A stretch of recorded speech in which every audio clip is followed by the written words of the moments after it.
Hello दोस्तों, आज हम आपके लिए लेकर आए हैं साइंस। ठीक है। दृष्टि, जैसे कि आपने नाम सुना है। ठीक है। सामान्य विज्ञान, आईएएस, पीसीएस सहित अन्य एक दिवसीय परीक्षाओं जैसे एनडीए हो गया, सीडीएस हो गया, सीएएफ पीएफ हो गया, एसएससी हो गया, यूपी ट्रिपल एससी हो गया, यूजीसी नेट इत्यादि के लिए समान उपयोग से उपयोगी है। ठीक है। तो आज हम पढ़ने जा रहे हैं। ठीक है। क्विक रिवीजन है, जिसकी विस्तृत नहीं है, इसका थोड़ा सा शॉर्ट में बताया गया है। फिजिक्स, केमिस्ट्री और जीव विज्ञान, ये सभी इसी बुक से हम पढ़ेंगे। तो टाइम नहीं वेस्ट करेंगे, सीधे पॉइंट पर आते हैं। भौतिक विज्ञान यानी कि फिजिक्स। भौतिक राशियों और मापन यानी physical quantity and measurement. Chapter number 1 है फिजिकल क्वांटिटी एंड मेजरमेंट। विज्ञान क्या है? भौतिक जगत की परिघटनाओं, थोड़ा सा छोटा कर लेते हैं, ब्लर हो जाएगा वरना। तो भौतिक जगत की परिघटनाओं, प्रक्रियाओं, पदार्थ और उनके गुणों के संबंध में प्रेक्षणों द्वारा स्थापित सुव्यवस्थित ज्ञान को ही विज्ञान कहते हैं। ठीक है। भौतिक जगत से हमारा तात्पर्य उस संसार से है जिसे हम अपने ज्ञानेंद्रियों द्वारा अनुभव कर सकते हैं। विज्ञान इसी भौतिक जगत की परिघटनाओं को यथासंभव विस्तृत एवं गहनता समझने हेतु किया जाने वाला सुव्यवस्थित प्रयास है, जिसमें इस प्रकार अर्जित ज्ञान का उपयोग परिघटनाओं के भविष्य कथन, संशोधन एवं नियंत्रण के लिए किया जाता है। अब इसमें आपको क्लियरली दिखेगा।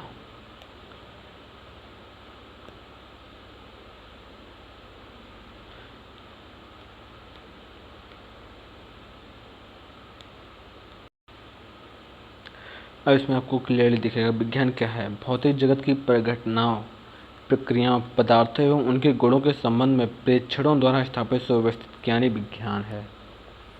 भौतिक जगत से हमारा तात्पर्य उस संसार से है जिसे हम अपनी ज्ञानेंद्रियों द्वारा अनुभव कर सकते हैं। विज्ञान इसी भौतिक जगत की परिघटनाओं को यथासंभव विस्तृत एवं गहनता समझने हेतु किया जाने वाला सुव्यवस्थित प्रयास है, जिसमें इस प्रकार अर्जित ज्ञान का उपयोग परिघटनाओं के भविष्य कथन, संशोधन एवं नियंत्रण के लिए किया जाता है। ठीक है।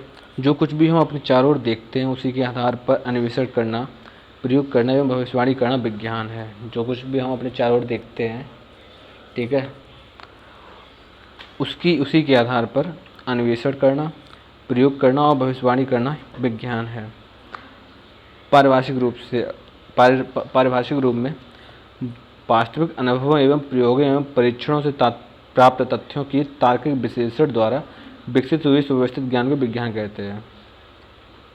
विज्ञान को मुख्यतः 3 भागों में बांटा गया है: भौतिक, रासायनिक विज्ञान और जीव विज्ञान। ठीक है। और औपचारिक विज्ञान गणित होता है और लॉजिक होता है। समाज विज्ञान मानव व्यवहार एवं समाज से रिलेटेड होता है। ठीक है। प्राकृतिक विज्ञान देखते हैं। विज्ञान की वह शाखा जो प्राकृतिक परिघटनाओं का विवरण, व्याख्या एवं भविष्य कथन, अवलोकन एवं अनुभवजन्य साक्ष्यों के आधार पर करती है, प्राकृतिक विज्ञान कहलाती है। असल में विज्ञान शब्द का प्रयोग प्रायः प्राकृतिक विज्ञानों के लिए ही किया जाता है। प्राकृतिक विज्ञान की मुख्यतः 3 शाखाएं हैं: भौतिक शाखा, भौतिक रासायनिक विज्ञान और जीव विज्ञान। ठीक है। भौतिक, फिजिक्स शब्द ग्रीक भाषा से लिया गया है, जिसका अर्थ होता है प्रकृति या प्राकृतिक चीज़ें। प्रकृति के मूलभूत नियमों का अध्ययन एवं विभिन्न प्राकृतिक परिघटनाओं में उनकी अभिव्यक्ति के अध्ययन को भौतिकी कहा जाता है। उदाहरण के लिए पृथ्वी द्वारा प्रत्येक वस्तु पर गुरुत्वाकर्षण बल लगाया जाता है तथा सेब के टूटकर पृथ्वी पर गिरने की परिघटनाओं में गुरुत्वाकर्षण बल की अभिव्यक्ति है। अध्ययन की सुविधा के लिए भौतिकी को निम्नलिखित भागों में बांटा गया है: यांत्रिकी, तरंगगति, प्रकाशिक, ऊष्मा, ध्वनि, विद्युत धारा एवं विद्युत चुम्बकीय। आधुनिक भौतिकी। ठीक है। भौतिकी का अध्ययन प्रारंभ करने से पहले हमें यह जान लेना आवश्यक है कि भौतिकी में जिन परिघटनाओं, वस्तुओं, पदार्थों का अध्ययन किया जाता है उनके भौतिक गुणों को भौतिक राशियों के रूप में अभिव्यक्त किया जाता है। भौतिक राशियाँ यानी कि फिजिकल क्वांटिटीज किसी द्रव्य की सही स्थिति या उचित मात्रात्मक स्थिति या किसी परिघटना की सटीक व्याख्या के लिए जिन पदों का उपयोग किया जाता है उन्हें भौतिकी राशि कहते हैं। भौतिक राशियाँ दो प्रकार की होती हैं, एक होती है सदिश राशि, एक होती है अदिश राशि। ठीक है, जो सदिश राशि होती है उसमें दिशा एवं परिणाम दोनों की आवश्यकता होती है, लेकिन जो अदिश राशि होती है उसमें सिर्फ दिशा की आवश्यकता होती है, परिणाम की नहीं। ठीक है, अदिश राशियाँ देखते हैं फिर से। स्केलर क्वांटिटीज, वे भौतिक राशियाँ जिन्हें व्यक्त करने के लिए केवल परिमाण की आवश्यकता होती है, मैग्नीट्यूड की आवश्यकता होती है, अदिश राशियाँ कहलाती हैं। इन राशियों के साथ कोई दिशा नहीं होती है। अदिश राशियों को सामान्य बीजगणितीय विधि से जोड़ा जा सकता है। ये जोड़ के त्रिभुज नियम का पालन नहीं करते, अर्थात द्रव्यमान, दूरी, चाल, आयतन, कार्य, शक्ति इत्यादि ये सब अदिश राशियाँ हैं। वेक्टर क्वांटिटी, वे भौतिक राशियाँ जिन्हें व्यक्त करने के लिए केवल परिमाण के साथ साथ दिशा की भी आवश्यकता होती है, सदिश राशियाँ कहलाती हैं। गणितीय क्रियाओं में सदिश राशि के परिमाण एवं दिशा दोनों को ध्यान रखना आवश्यक है। सदिश राशियाँ जोड़ के त्रिभुज के नियम का पालन करती हैं, उदाहरण के लिए वेग, विस्थापन, वेग और संवेग। ठीक है, यहाँ उपयुक्त राशियों को व्यक्त करने के लिए परिमाण के साथ साथ दिशा की भी आवश्यकता होती है। वेग 5 किलोमीटर प्रति सेकंड पूरब की ओर, विस्थापन 10 किलोमीटर पश्चिम की ओर और बल 5 न्यूटन नीचे की ओर, संवेग 5 किलोग्राम मीटर प्रति सेकंड दाईं तरफ। ठीक है, उपयुक्त राशियों को व्यक्त करने के लिए परिमाण के साथ साथ दिशा की भी आवश्यकता होती है। अदिश राशियाँ और सदिश राशियाँ देखते हैं। दूरी, चाल, शक्ति, ऊर्जा, लंबाई, क्षेत्रफल, आयतन, द्रव्यमान, घनत्व, तापमान, कार्य, विद्युत धारा और दाब, ये सब अदिश राशियाँ हैं। और सदिश राशियाँ विस्थापन, वेग, बल, संवेग, त्वरण, वजन, भार, विद्युत क्षेत्र, चुंबकीय क्षेत्र, विद्युत तीव्रता, विद्युत धारा, घनत्व। ठीक है, ये सब सदिश राशियाँ हैं। ठीक है, भौतिक राशियों को का एक अन्य वर्गीकरण मूल राशियों एवं व्युत्पन्न राशियों के रूप में किया जा सकता है। भौतिक राशियों का एक अन्य वर्गीकरण मूल राशियों और व्युत्पन्न राशियों से किया जा सकता है। मूल राशियाँ देखते हैं, फंडामेंटल क्वांटिटी देखते हैं। वे भौतिक राशियाँ जो अन्य भौतिक राशियों से स्वतंत्र हैं। वे भौतिक राशियाँ जो अन्य भौतिक राशियों से स्वतंत्र हैं। ठीक है, मूल राशियाँ कहलाते हैं, जैसे दूरी हो गया, समय हो गया, द्रव्यमान हो गया इत्यादि। व्युत्पन्न यानी डिराइव्ड क्वांटिटी, वे भौतिक राशियाँ जो एक या एक से अधिक मूल राशियों पर निर्भर हैं। व्युत्पन्न राशि कहलाती हैं, जैसे कि चाल दूरी और समय पर निर्भर करती है। चाल दूरी और समय पर निर्भर करती है। मापन की इकाइयाँ, यूनिट्स ऑफ मेजरमेंट, मापन, मेजरमेंट, सभी भौतिक राशियों को मापने के लिए दो तथ्यों का ज्ञान होना आवश्यक है, आंकिक मान, न्यूमेरिकल वैल्यू, और मात्रा या इकाई, यूनिट।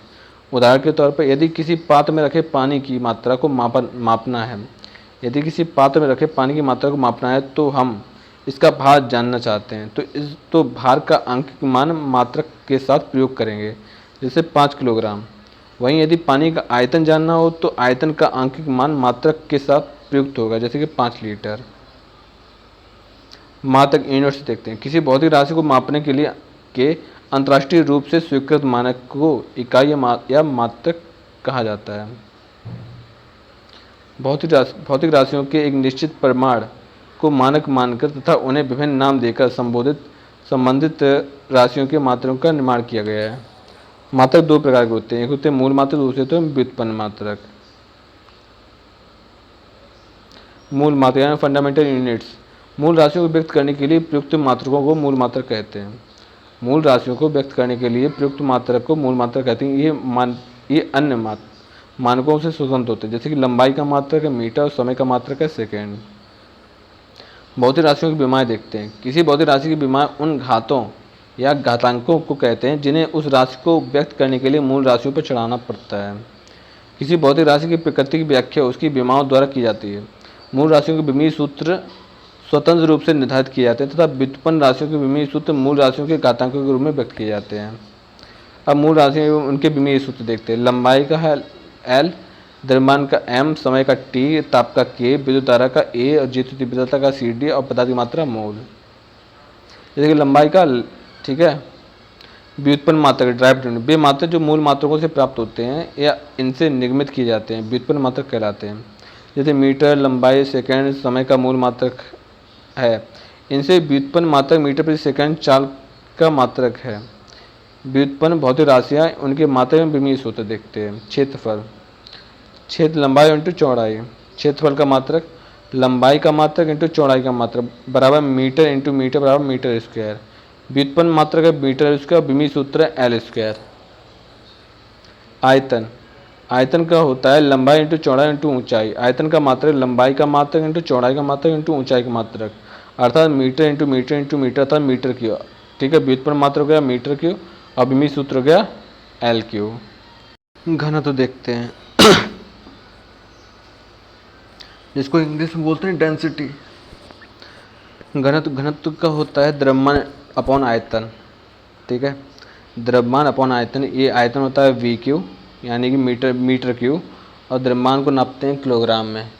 ठीक है, तो किलोग्राम अपॉन मीटर क्यू, तो देखो kilogram upon metre cube, kilogram को एम से और मीटर को एल से। जब ये ऐसे होता है एम अपॉन एल क्यू, तो जब इसको ऊपर लेके जाते हैं तो एम एल इनवर्स, मतलब ये ऊपर माइनस, जो नीचे प्लस में है वो ऊपर माइनस में हो जाता है। बेग का होता है विस्थापन अपॉन समय, तो बेग का मात्रक विस्थापन का मात्रक अपॉन समय का मात्रक। विस्थापन का मात्रक होता है मीटर और समय का मात्रक होता है सेकंड, तो मीटर प्रति सेकंड। अगर इसको लिख सकते हैं तो एल टी इनवर्स लिख सकते हैं। मीटर का होता है एल अपॉन सेकंड का होता है टी, और जब इसको ऊपर ले जाएंगे तो करेंगे एल टी इनवर्स या -1। फिर आते हैं त्वरण पर। एक्सेलरेशन, त्वरण का मात्रक होता है वेग में परिवर्तन बटे समय। त्वरण का सूत्र क्या है? वेग में परिवर्तन बटे समय, और वेग में परिवर्तन का मात्रक होता है मीटर प्रति सेकंड और समय का मात्रक होता है सेकंड। तो मीटर प्रति सेकंड, इसको देखो इस तरह से करेंगे L upon T minus T two. ठीक है, तो एल ये ऊपर जाएगा तो एल टी माइनस टू। ठीक है, उम्मीद है आपको समझ में आया होगा। वेग और चाल इन दोनों का मात्रक सेम होता है। ठीक है, अब आते हैं संवेग। संवेग बराबर होता है द्रव्यमान अपॉन वेग, द्रव्यमान इंटू वेग। ठीक है, तो संवेग का मात्रक होता है द्रव्यमान का मात्रक अपॉन वेग का मात्रक। द्रव्यमान का मात्रक होता है किलोग्राम और वेग का मात्रक होता है मीटर अपॉन सेकेंड।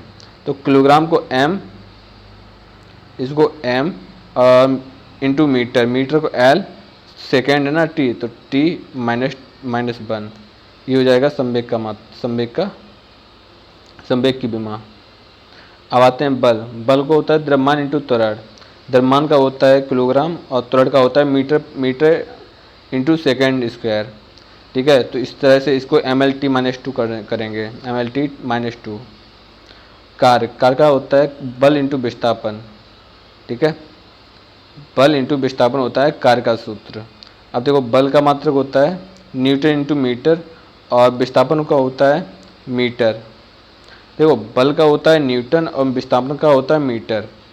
विस्थापन और दूरी को सेम, ठीक है, सेम मात्रक है, न्यूटन इंटू मीटर। न्यूटन का होता है न्यूटन इंटू मीटर, तो न्यूटन इंटू मीटर को बोल सकते हो जूल, और जूल का मात्रक भी जूल ही होता है। पहली बात, जूल का मात्रक भी जूल होता है। आप न्यूटन इंटू मीटर को जूल बोल सकते हो, लेकिन अब न्यूटन इंटू मीटर करना, न्यूटन के लिए हमने किया था MLT -2, और मीटर, इसको देखो इस तरह से, न्यूटन किस में था? ठीक है, न्यूटन आता है किलोग्राम इंटू मीटर। ठीक है, यानी कि kilogram kg into metre upon second square. ठीक है, सेकेंड स्क्वायर न्यूटन, और इंटू मीटर, भाई मीटर सेम है, तो इसमें कितने मीटर हो गए? इसमें मीटर हो गए 2। अब किलोग्राम को M L2 और T -2। ठीक है, इस तरह से आप इसकी विमा निकाल सकते हैं। शक्ति या सामर्थ्य, शक्ति का मात्रक होता है कृतकार अपॉन लगा समय। कृतकार अपॉन लगा समय, तो इसका मात्रक है कार्य का मात्रक अपॉन समय का मात्रक। कार्य का मात्रक होता है जूल और समय का मात्रक होता है सेकेंड। ठीक है, जूल अपॉन सेकेंड, इसको बोलते हैं वाट। अब देखो जूल को क्या बोलते हैं? ML2 -T2, ये होता है ML2 T -2। ठीक है, और इंटू सेकेंड। ठीक है, सेकेंड और भी होता है अपॉन सेकेंड। ठीक है, तो अपॉन सेकेंड को T -1 नहीं T1। ठीक है। अब इसको ये जब ऊपर जाएगा तो क्या हो जाएगा, Ml2T-3, ठीक है। ये हो जाएगा शक्ति की विमा, ठीक है। इसी तरह दाब का करेंगे, दाब बराबर बल इंटू क्षेत्रफल। बल को कहते हैं न्यूटन और क्षेत्रफल को कहते हैं मीटर स्क्वायर। न्यूटन होता है, न्यूटन को भी किया था कि ml, ठीक है, यानी kilogram into metre upon second, ठीक है।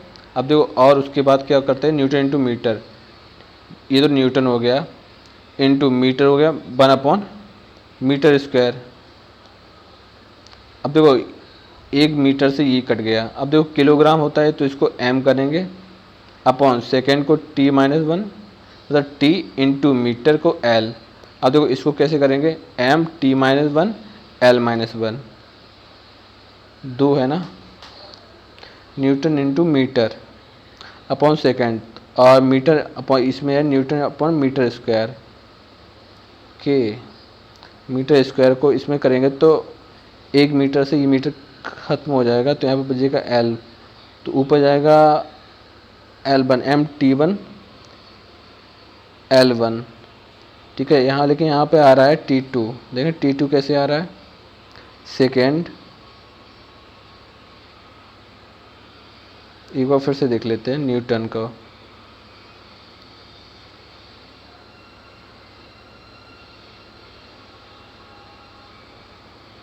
न्यूटन को ml T-2, सेकेंड स्क्वायर था, kilogram into metre second square,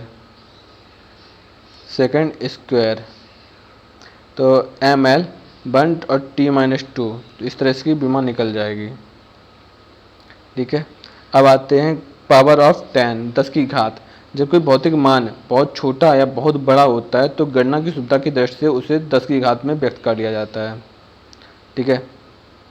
इसलिए आते हैं डेसी, डेसी को कहते हैं 10⁻⁻1, ठीक है, डेसी को। और सेंटी, मिली, माइक्रो को 10⁻⁻6, ये याद रखने वाली है, माइक्रो या माइक्रोन, तो 10⁻⁻6। इसको इस तरह से नैनो 10⁻⁻9, पिको 10⁻⁻12 और फेंटो 10⁻⁻15 F, और आटो या एटो 10⁻⁻18 A। अगर 10 की पावर 0 हो तो उसका मान आएगा हमेशा 1। उसके देखो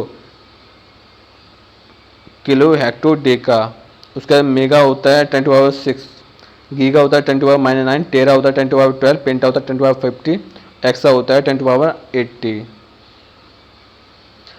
देखो 1 किलोमीटर बराबर 10⁻3 मीटर, 1 माइक्रोमीटर बराबर 10⁻6 मीटर, 1 नैनोमीटर होता है 10⁻9 मीटर, 1 पिकोमीटर होता है 10⁻12 मीटर, 1 फेंटोमीटर होता है 10⁻15 मीटर। फेंटोमीटर का पूर्ण नाम है फर्मीमीटर। भार मात्र 1 किलोग्राम में 10⁻3 ग्राम होता है, 1 नैनोग्राम में 10⁻9 ग्राम, 1 पिकोग्राम में 10⁻12 ग्राम। मात्रक पद्धतियाँ, सिस्टम ऑफ यूनिट्स।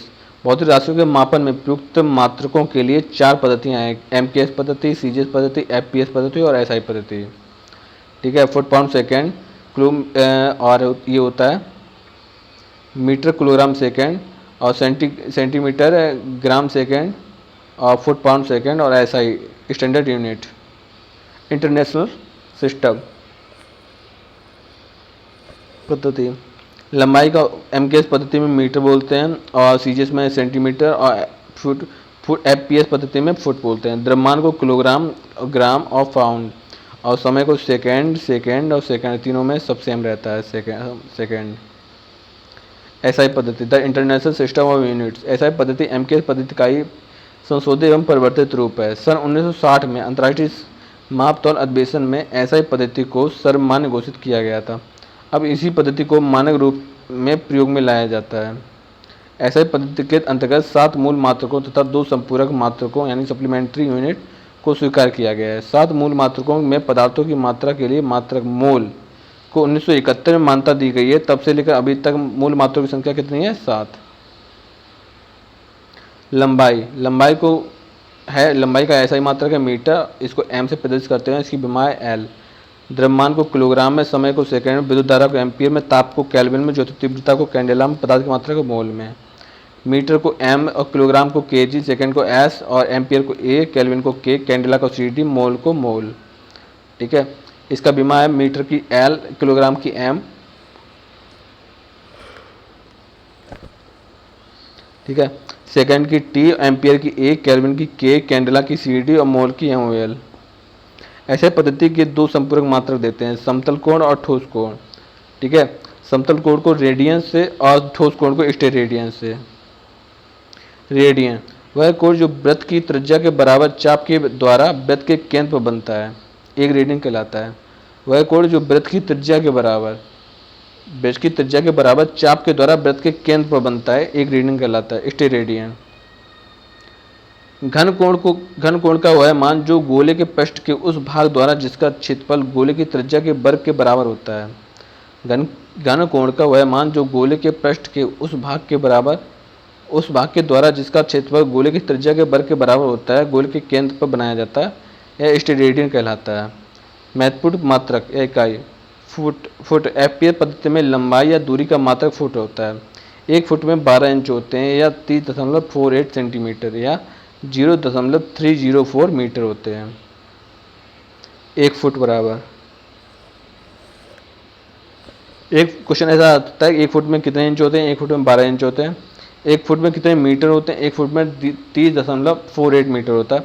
एक फुट में मीटर कितने होते हैं? एक फुट में होते हैं 0.304 मीटर होते हैं। इंच, लंबाई या दूरी का मात्रक इंच होता है। एक इंच में 2.54 सेंटीमीटर होते हैं और एक मीटर में 39.37 इंच होते हैं। एक मीटर बराबर 0.01 मीटर या 0.39 इंच। माइक्रोन देखते हैं। माइक्रोमीटर को माइक्रोन भी कहा जाता है। माइक्रोमीटर को माइक्रोन भी कहा जाता है। इसे म्यू से प्रदर्शित करते हैं। एक माइक्रोन बराबर 10⁻⁻6 मीटर होता है। एंगस्ट्रॉम अत्यंत छोटी दूरी मापने का मात्रक होता है। एंगस्ट्रॉम इसकी तरंग दैर्घ्य को सामान्यतः एंगस्ट्रॉम में व्यक्त करते हैं। इसको इस तरह से दर्शाते हैं। एक एंगस्ट्रॉम होता है 10⁻10 मीटर। अत्यंत लंबी खगोलीय दूरी को मापने के लिए खगोलीय इकाई प्रकाश वर्ष तथा पारसेक का प्रयोग किया जाता है। खगोलीय इकाई पृथ्वी के केंद्र से सूर्य के केंद्र की औसत दूरी के बराबर होते हैं। खगोलीय इकाई पृथ्वी के केंद्र से लेकर सूर्य के केंद्र की औसत दूरी। प्रकाश वर्ष, यह प्रकाश वर्ष दूरी का यह प्रकाश द्वारा एक वर्ष में 1,86,000 मील प्रति सेकंड के वेग से तय की गई दूरी है। यह खगोलीय दूरी मापने की इकाई होती है। एक प्रकाश वर्ष का मान 9.46 इंटू 10⁻15 मीटर होती है। पारसेक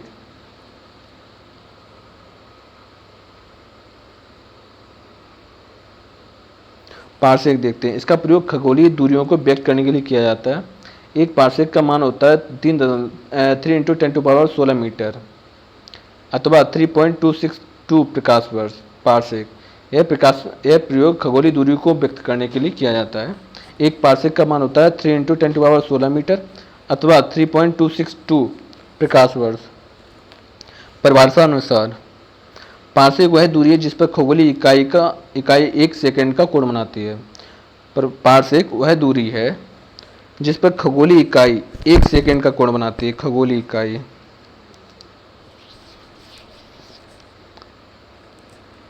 बैरल एक खाली बेलनाकार कंटेनर होता है जिसका आयतन लगभग 159 लीटर होता है। बैरल एक बेलनाकार कंटेनर होता है, इसका आयतन लगभग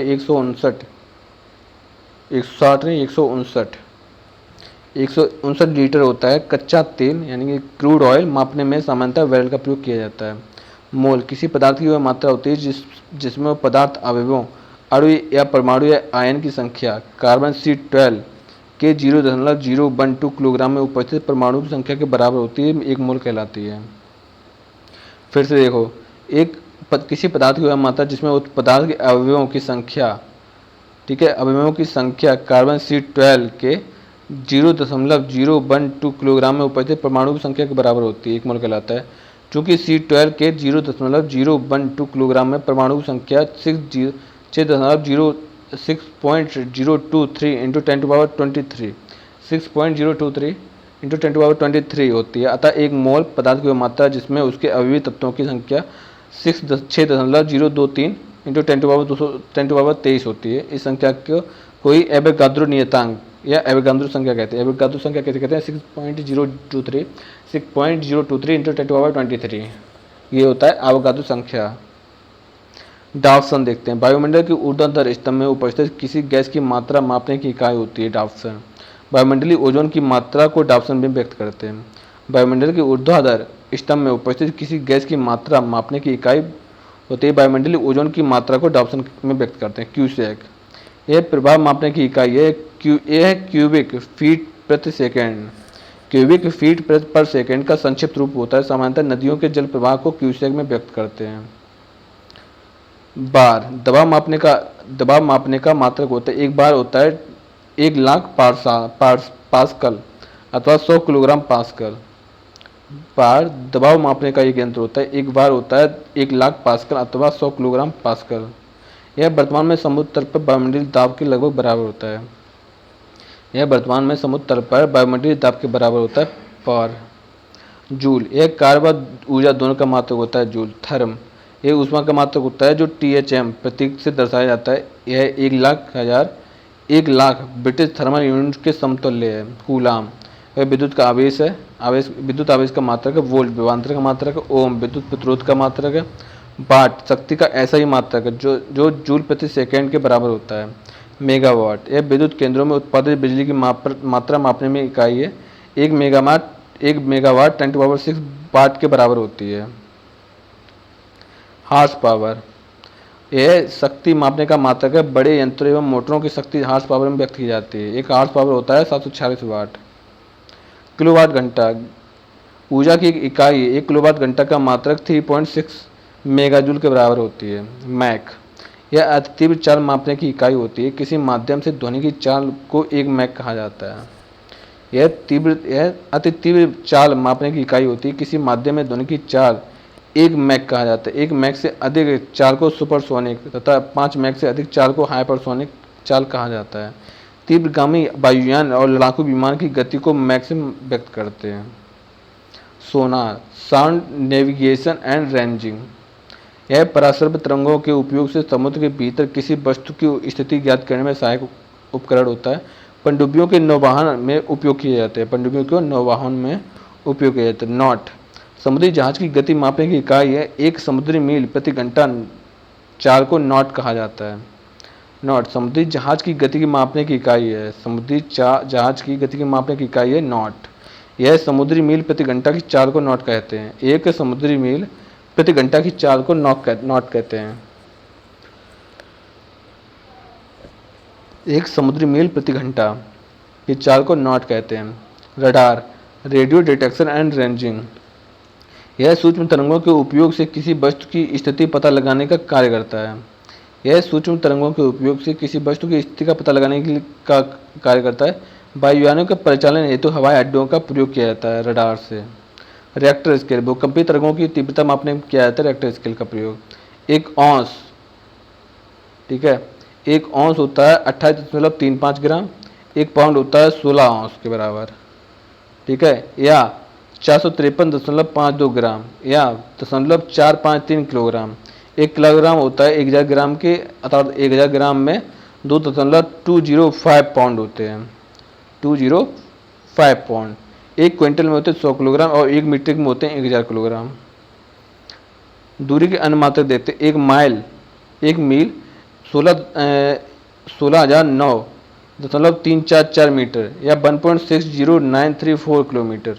एक समुद्री मील होता है 1852 मीटर अर्थात 1.852 किलोमीटर। एक खगोलीय इकाई AU है 1.495 इंटू 10⁻11 मीटर। समय के अन्य मात्रक देते हैं। एक चंद्रमास बराबर होता है 4 सप्ताह या 28 दिन। सौर मास 30 दिन या 31 दिन। फरवरी में 28 या 29 दिन। एक लीप ईयर फरवरी में 29 दिन, वर्ष में 66 दिन 366 दिन।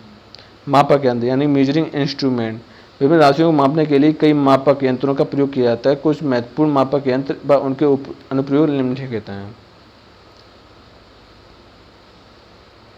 बैरोमीटर, बायोमीटर दाब को मापने के लिए इस यंत्र का प्रयोग किया जाता है। इसमें अलग अलग द्रव जैसे जल हो गया, पारा हो गया, हवा का प्रयोग किया जाता है। साधारणतः पारे का प्रयोग अधिक प्रचलित है। मापक और अनुप्रयोग देखते हैं। ऑडियोमीटर होता है ध्वनि की तीव्रता मापने के लिए। ऑडोमीटर होता है वाहन द्वारा तय की गई दूरी। अल्टीमीटर होता है ऊंचाई मापने में। ऑक्सैनोमीटर होता है पौधों में वृद्धि करने में। लक्स मीटर होता है प्रकाश की तीव्रता मापने में। ठीक है, उसके बाद लैक्टोमीटर दूध का सापेक्षिक घनत्व या शुद्धता मापने में। हाइड्रोमीटर तरल पदार्थों के सापेक्षिक घनत्व मापने के लिए। हाइग्रोमीटर हवा की आर्द्रता मापने के लिए। मैनोमीटर गैसों का दबाव मापने के लिए। गैल्वेनोमीटर विद्युत धारा की उपस्थिति जांचने के लिए। अमीटर होता है विद्युत धारा मापने में। एनीमोमीटर होता है वायु गति मापने में। विंड वैन होता है वायु की दिशा ज्ञात करने के लिए। वोल्ट मीटर होता है विभवांतर मापने में। सिस्मोग्राफ होता है भूकंप की तीव्रता मापने में। थर्मामीटर होता है ताप मापने में। पायरोमीटर उच्च ताप मापने में। पायरोमीटर होता है उच्च ताप मापने में। इसे विकिरण तापमापी भी कहते हैं। 1500 डिग्री सेंटीग्रेड से अधिक ताप मापने में उसका उपयोग किया जाता है पायरोमीटर को। कैरेट मीटर सोने की शुद्धता मापने में किया जाता है कैरेट का। स्टेथोस्कोप हृदय की ध्वनि सुनने के लिए। स्पिग्नोमीटर होता है रक्तचाप मापने में। पेडोमीटर होता है समुद्र की गहराई मापने में। टैकोमीटर होता है विद्युत मोटर की घूर्णन गति अथवा वाहन की घूर्णन गति का मापने का यंत्र। टैकोमीटर विद्युतीय मोटर की घूर्णन गति अथवा वाहन की घूर्णन गति को मापने का। पायर हेलियोमीटर सौर विकिरण मापने में होता है। Pier heliometer. फोनोमीटर तो ध्वनि की तीव्रता मापने का यंत्र। स्पेक्ट्रोहीलियोग्राफ सूर्य के फोटोग्राफी का उपकरण है। स्पेक्ट्रोहीलियोग्राफ सूर्य की फोटोग्राफी का उपकरण है। कार्डियोग्राम हृदय गति मापने हेतु किया जाता है। कार्डियोग्राम हृदय गति मापने हेतु किया जाता है। पॉलीग्राफी झूठ का पता लगाने वाली मशीन होती है। बोरोमीटर तापमान में परिवर्तन की माप द्वारा ऊष्मीय तथा विद्युत चुंबकीय विकिरण मापने में उपयोग किया जाता है बोरोमीटर का। एक बार फिर से देखो, तापमान में परिवर्तन की माप द्वारा ऊष्मीय तथा विद्युत चुंबकीय विकिरण मापने में उपयोग किया जाता है बोरोमीटर का। ठीक है, क्वेश्चन अभी नहीं सॉल्व करेंगे, क्वेश्चन के लिए अलग से वीडियो डालेंगे। आज अब से मतलब पहले इसकी सब सारी की थ्योरी निपटाएंगे, उसके बाद क्वेश्चन सॉल्व करने। मैकेनिज्म यांत्रिकी चैप्टर नंबर 2 गति एवं विराम। ठीक है, यदि कोई वस्तु किसी अन्य वस्तु के सापेक्ष समय परिवर्तन के साथ अपनी स्थिति में परिवर्तन करती है तो उस वस्तु को गति की अवस्था में कहा जाएगा। वहीं यदि कोई वस्तु किसी अन्य वस्तु के सापेक्ष परिवर्तन के साथ अपनी स्थिति में परिवर्तन ना करे तो इसे वस्तु का विराम अवस्था कहा जाएगा। गति की सापेक्ष अवधारणा है, अतः किसी व्यक्ति के लिए एक वस्तु गतिशील जबकि दूसरे के लिए वही वस्तु स्थिर प्रतीत हो सकती है। उदाहरण के लिए यात्रियों की एक बस गति कर रही है तो सड़क पर लगे वृक्ष बस के यात्रियों की गतिशील और साथ ही यात्री विराम अवस्था में लगेंगे। वहीं सड़क पर खड़े व्यक्ति को बस और यात्री गतिशील और वृक्ष विराम अवस्था में प्रतीत होंगे।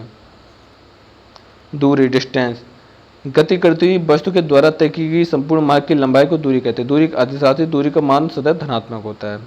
विस्थापन डिस्प्लेसमेंट किसी वस्तु की अंतिम स्थिति तथा प्रारंभिक स्थिति के बीच की न्यूनतम दूरी को विस्थापन कहते हैं। विस्थापन सदिश राशि विस्थापन का मान धनात्मक ऋणात्मक एवं शून्य भी हो सकता है। चाल देखते हैं, किसी वस्तु द्वारा इकाई समय में तय की गई दूरी के मान को उस वस्तु की चाल कहते हैं। चाल अदिश राशि है। चाल बराबर होता है दूरी बटे समय। चाल का ऐसा मात्रक होता है मीटर प्रति सेकंड। चालक का विमा है LT इनवर्स। वेग वेलोसिटी इकाई समय में किसी वस्तु द्वारा तय किया गया विस्थापन उस वस्तु का वेग कहलाता है। वेग एक सदिश राशि है।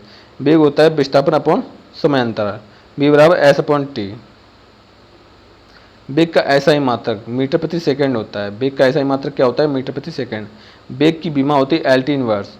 उपयुक्त राशियों को निम्नलिखित उदाहरणों द्वारा समझा जा सकता है। ठीक है, जैसे कि ए है वो 4 किलोमीटर जा रहा है, उसके बाद 2 किलोमीटर यहाँ जा रहा है, 2 किलोमीटर इस तरह से, 2 किलोमीटर इस तरह से।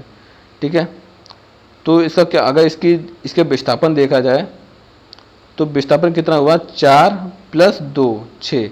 तो इसका विस्थापन कितना हो गया? 4 + 2 6, यानी कि 6 किलोमीटर ईस्ट। अगर दूरी पूछी जाए तो 4 किलोमीटर ये चला, 4 2 6, 6 7 8, 8 2 10। तो अगर पूछी जाए कि दूरी कितनी है तो 10, विस्थापन कितना है? 6। ठीक है, और दिशा कितनी है? कौन सी है? ईस्ट। नहीं, अब वो कहाँ पर? अब अगर पूछा जाए कि प्रारंभिक अवस्था से वो किस दिशा में है तो वो ईस्ट में है। कोई व्यक्ति चित्रानुसार पथ ABCD पर चलते हुए बिंदु A से प्रारंभ कर बिंदु E और 5 घंटों में पहुंचता है। उसके बाद तय की गई दूरी 10 किलोमीटर, उसका विस्थापन 6 किलोमीटर होगा। उसकी चाल बराबर 10 किलोमीटर घंटा प्रति 5 घंटा बराबर 2 किलोमीटर घंटा। उसका वेग 6 किलोमीटर घंटा अपॉन 5 घंटा बराबर 1.2 किलोमीटर घंटा पूर्व की ओर। इसमें पूछा क्या गया था, फिलहाल तो हमने समझा दिया आपको दूरी और विस्थापन, लेकिन वेग नहीं समझा पाए, ठीक है, क्योंकि वेग नहीं समझाया था। अब विस्थापन तो हमने 6 किलोमीटर निकाल लिया था। अब चाल देखते हैं। चाल का मात्रक होता है मीटर प्रति सेकेंड, ठीक है, किलोमीटर अपॉन सेकेंड, किलोमीटर प्रति घंटा, ठीक है, ये किलोमीटर है। और विस्थापन चाल, वो कितनी चाल से चला, तो देखो 4 किलोमीटर यहाँ चला, टोटल कितनी चला है 4 किलोमीटर, मतलब टोटल वो चला है 10 किलोमीटर, यानी कि उसने दूरी तय की गई, दूरी अपॉन समय, दूरी तय की है 10 किलोमीटर और समय उसको लगा है 5 घंटा, ठीक है। अब समय कहाँ पर दिया गया है, हाँ, ABCD चलते समय ए प्रारंभ कर बिंदु E पर 5 घंटों में पहुंचता है। बिंदु E पर यहाँ पर पहुंचने में उसको समय लगता है 5 घंटे। 10/5 बराबर 2 किलोमीटर प्रति घंटा, अर्थात चार बराबर है 2 किलोमीटर प्रति घंटा। वेग, ठीक है, वेग होता है विस्थापन अपॉन समय। विस्थापन है 6 किलोमीटर और समय 5 घंटा, तो इसका आंसर हो जाएगा 1.2 किलोमीटर प्रति घंटा पूरब की ओर। त्वरण देखते हैं, एक्सीलरेशन। यदि किसी वस्तु का वेग समय के साथ परिवर्तित होता है तो उस वस्तु के वेग परिवर्तन की दर को त्वरण कहते हैं। यदि किसी वस्तु का वेग समय के साथ परिवर्तित होता है तो उस वस्तु के वेग परिवर्तन की दर को त्वरण कहते हैं। त्वरण बराबर होता है वेग में परिवर्तन अपॉन समय अंतराल, ठीक है। एक्सीलरेशन बराबर B/U/T, B-U/T, यानी कि वेग में परिवर्तन, ठीक है। B होता है अंतिम वेग, U होता है प्रारंभिक वेग, T होता है समय अंतराल। त्वरण का एक सदिश राशि है। त्वरण का ऐसा ही मात्रक मीटर प्रति सेकंड स्क्वायर होता है। त्वरण की विमा LT-2 होती है। वेग की दिशा में त्वरण होने पर इसे धनात्मक, जबकि वेग की विपरीत दिशा में त्वरण होने पर इसे ऋणात्मक रूप से दर्शाते हैं। यदि कोई वस्तु एक नियत त्वरण से एक सरल रेखा में गति कर रही है, तो इसकी गति को विभिन्न समीकरणों द्वारा व्यक्त किया जा सकता है। B बराबर होता है U+AT, और ठीक है, S बराबर होता है UT + ½ AT², और तीसरा सूत्र है B² बराबर U² - 2AS। B होता है अंतिम वेग, U होता है प्रारंभिक वेग, S होता है विस्थापन अथवा दूरी, और T होता है लगा समय। वृत्तीय गति, सर्कुलर मोशन। जब कोई वस्तु किसी वृत्ताकार मार्ग में गति कर रही है तो उसे वृत्तीय गति कहते हैं। यदि वह एक समान चाल से गति करती है तो उस गति को एक समान वृत्तीय गति कहते हैं। एक समान वृत्तीय गति एक त्वरित गति होती है, क्योंकि वेग की दिशा प्रत्येक बिंदु पर बदल जाती है। चूंकि इस त्वरण की दिशा हमेशा केंद्र की ओर रहती है, इसलिए इसे अवकेंद्र त्वरण कहते हैं। एक समान सरलरेखीय गति में कोई त्वरण नहीं होता है, जबकि एक समान वृत्तीय गति में सदैव एक त्वरण होता है जो केंद्र के संतरक की तरफ लगती है। कोणीय विस्थापन, एंगुलर डिस्प्लेसमेंट देखते हैं। वृत्तीय गति के अधीन कोई वस्तु अपनी प्रारंभिक स्थिति के सापेक्ष जितने कोण घूम जाती है उसे कोणीय विस्थापन कहते हैं। वृत्तीय गति के अधीन कोई वस्तु अपनी प्रारंभिक स्थिति के सापेक्ष जितने कोण पर घूम जाती है उसे कोणीय विस्थापन कहते हैं। कोणीय विस्थापन एक सदिश राशि है। कोणीय विस्थापन का मात्रक रेडियन होता है। कोणीय विस्थापन की विमा MLT होती है, अर्थात इसे द्रव्यमान लंबाई और समय के पदों में नहीं व्यक्त किया जाता है। कोणीय वेग, एंगुलर वेलोसिटी। वृत्तीय मार्ग पर गति करते हुए कण के कोणीय विस्थापन की परिवर्तन दर को उस कोण का कोणीय वेग कहते हैं। इसे ओमेगा से दर्शाते हैं। ओमेगा होता है delta theta upon delta T, जहाँ डेल्टा थीटा है कोणीय विस्थापन और डेल्टा टी है लगा समय। कोणीय वेग सदिश राशि। कोणीय वेग का मात्रा रेडियन प्रति सेकंड होता है। इसकी विमा T-इनवर्स होती है। यदि कण पूरे चक्कर में 2π रेडियन यानी कि 360 घूम जाए तो एक चक्कर पूर्ण करने में लगा समय कण का परिक्रमण काल T कहलाता है। वहीं कण द्वारा एक सेकंड समय में लगाए गए चक्करों की संख्या कण की आवृत्ति कहलाती है। कोणीय वेग तथा आवृत्ति में संबंध देखते हैं। औसत कोणीय वेग बराबर होता है 2π/T, n बराबर होता है 1/T, तो ओमेगा होता है 2π/n। 2πn ओमेगा का मान है, औसतीय कोण का मान है 2πn। कोणीय वेग और रेखीय वेग में संबंध, B बराबर R ओमेगा। B होता है रेखीय वेग, तो R होता है वृत्त की त्रिज्या, तो रेखीय वेग बराबर वृत्त की त्रिज्या अपॉन रेखीय वेग बराबर वृत्त की त्रिज्या इंटू कोणीय वेग। बल देखते हैं, फोर्स। बल वह बाह्य कारक है जो किसी वस्तु की आकृति, आकार या गति की अवस्था, विरामावस्था में या एक समान गति की अवस्था में परिवर्तन कर सकता है। बल एक सदिश राशि है। इसका ऐसा ही मात्रक metre into kilogram metre into second inverse second kilogram metre into second की पावर 2 या न्यूटन है। उदाहरण, स्थिर रखे फुटबॉल पर खिलाड़ी बल लगाकर उसे गतिशील कर देता है। लोहे की एक सीधी छड़ पर बल लगाकर उसे टेढ़ा कर सकता है। सरल मशीन, सिंपल मशीन। सरल मशीन बल आघूर्ण के सिद्धांत पर कार्य करने वाली एक ऐसी युक्ति है जिसकी सहायता से सुविधाजनक बिंदु पर बल लगाकर किसी वस्तु पर कोई कार्य किया जा सकता है। जैसे गिरनी हुआ, स्क्रू जैक हो गया, उत्तोलक हो गया, आनत तल हो गया इत्यादि। उत्तोलक, लीवर।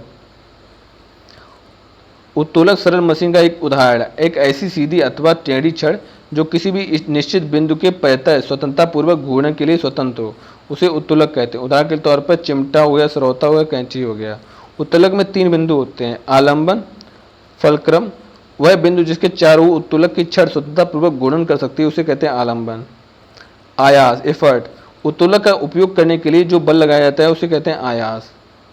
ठीक है, जैसे कि ये देखो, भार, आयास, आलंबन। आलंबन ये लगा है, भार यहाँ पर है तो आयास अपने आप ऊपर उठ गया।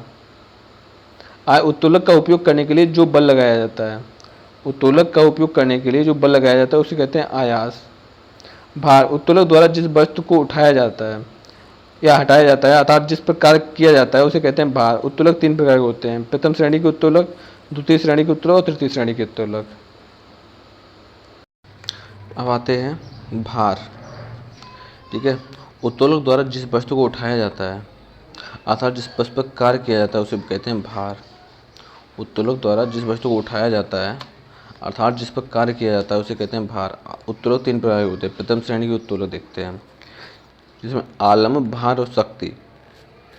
शक्ति मतलब आयास के बीच में होता है, आलम्ब भार और शक्ति के बीच में होता है, यानी आयास के बीच में होता है। जैसे कैंची, सिडौसी, हिंडोला, झूला, हैंड पंप इत्यादि। यांत्रिक लाभ एक से अधिक या कम हो सकते हैं।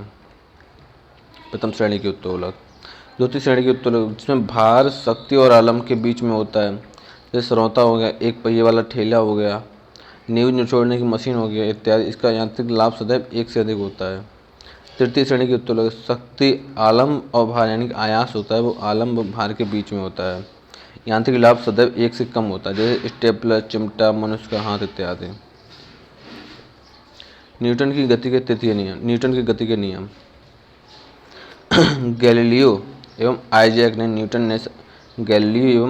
न्यूटन ने सर्वप्रथम वस्तुओं की गति के संबंध में विचार प्रस्तुत किए। आइजैक न्यूटन ने 1687 में अपनी पुस्तक प्रिंसिपिया, ठीक है,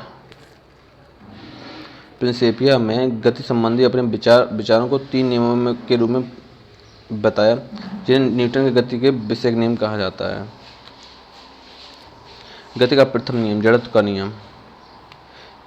इस नियम के अनुसार यदि कोई वस्तु विरामावस्था में है तो विरामावस्था में रहेगी, या यदि कोई वस्तु समान गति की अवस्था में सीधी रेखा में चल रही है तो सीधी रेखा में चलती रहेगी तब तक जब तक कि उस पर कोई बाह्य बल लगाकर उसकी वर्तमान अवस्था में परिवर्तन न किया जाए। इस नियम को जड़त्व का नियम भी कहते हैं। इस नियम से स्पष्ट होता है कि किसी वस्तु की अवस्था परिवर्तन होने हेतु एक बल का होना आवश्यक है। जड़त्व देखिए, जड़त्व किसी वस्तु का वह गुण होता है जिसके कारण वस्तु बाह्य बल की अनुपस्थिति में अपनी नियत अवस्था में बनी रहती है, अर्थात परिवर्तन का प्रतिरोध जड़त्व है। परिवर्तन का प्रतिरोध जड़त्व। जड़त्व की माप द्रव्यमान है, तब भारी वस्तुओं का जड़त्व अधिक और हल्की वस्तुओं का कम होता है।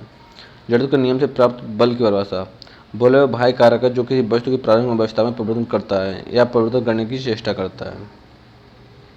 जड़त्व के नियम के दैनिक जीवन में प्रेक्षण। चलती हुई ट्रेन या बस से उतरने वाले व्यक्ति को थोड़ी दूर तक उसी दिशा में दौड़ना पड़ता है। चलती गाड़ी में अचानक ब्रेक लगाने पर गाड़ी में बैठा हुआ व्यक्ति आगे झुक जाता है और स्थिर गाड़ी के एकाएक चलने पर व्यक्ति को पीछे की ओर झटका लगता है। तेजी चलती गाड़ी के मुड़ने पर उसमें बैठा व्यक्ति गाड़ी के मुड़ने की दिशा के विपरीत दिशा में झुक जाता है।